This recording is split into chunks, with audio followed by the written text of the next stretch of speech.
a Dios. Después de la fidelidad, ¿qué sigue, pastor? Después de la fidelidad, dice el capítulo 13, versículo 34, Jerusalén, Jerusalén, que matas a los profetas y apedreas a los que te son enviados.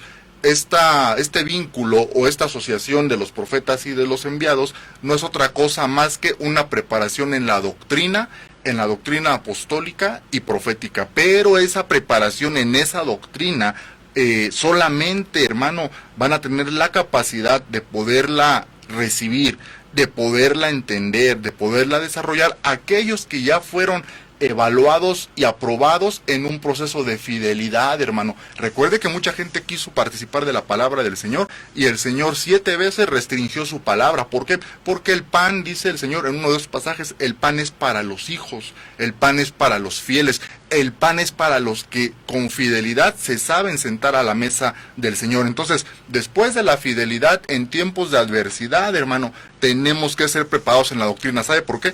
Porque si algo genera controversia, si algo genera muchas corrientes, muchas posturas, muchas opiniones, es precisamente en que no se ha hablado de una manera clara, de una manera contundente, de una manera bien cimentada con doctrina apostólica y profética, qué es lo que le corresponde al cuerpo de Cristo, si va a pasar la tribulación, si no la va a pasar, si la iglesia es pretribulacionaria, tribulacionaria o posttribulacionaria. Eso es lo que el Señor nos tiene que enseñar, nos tiene que aprender, nos tiene que preparar en una doctrina apostólica y profética. Y después de esa preparación, escuche esto, hermano, después de esa preparación, dice la palabra de Dios, mire, aquí ya viene esto, es algo muy lindo. Dice el capítulo 18, versículo 31, tomando Jesús a los 12, y mire qué lindo, dice, he aquí subimos a Jerusalén, pero no subió solo, sino que subió con los 12. Entonces, este es un pasaje muy claro y muy contundente para que nosotros, amados hermanos, podamos tener la claridad que cuál es el sentido, escuche hermano, cuál es el sentido de que Dios nos dé doctrina. ¿Cuál es el sentido de que Dios nos dé conocimiento verdadero, pleno, profundo, amplio?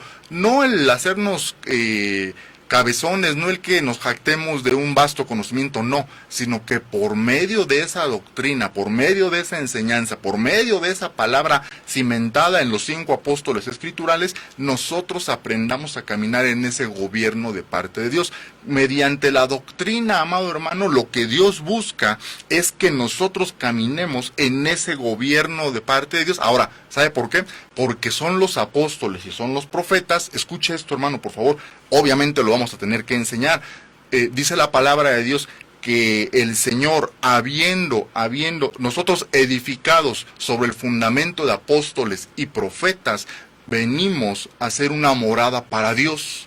Entonces, debemos de entender que antes de regresar a la casa del Padre, es la doctrina apostólica y profética la que nos debe de preparar para que nosotros podamos ser esa morada eterna en Dios. Por eso es que es necesaria esa doctrina apostólica y profética. Pero antes de ser preparados en ese gobierno eterno del Señor, nos falta la última, y es esta.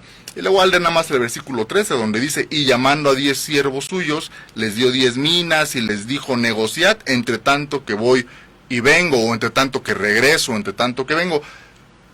Una preparación de los frutos. Amado hermano, recordemos que cuando el Señor regrese, cuando Él regrese, tenemos que darle frutos a Dios. Entonces, aquí se lo resumí.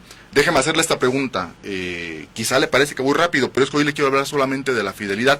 Vamos, Dios mediante, a tener la oportunidad de ir desarrollando punto por punto, exceptuando el primero y el segundo, que ya los vimos, pero estos 5 que restan, necesitamos de mínimo entre 1 o 2 programas para irlos desarrollando y para irles dando amplitud, o quizá en algunos cierta profundidad. Déjame hacerle esa pregunta, ¿en cuál va? ¿En cuál va, amado hermano? ¿En cuál desarrollo va? ¿En la del nuevo nacimiento? ¿En la de recibir su verdadera identidad? ¿En la de la verdadera transformación?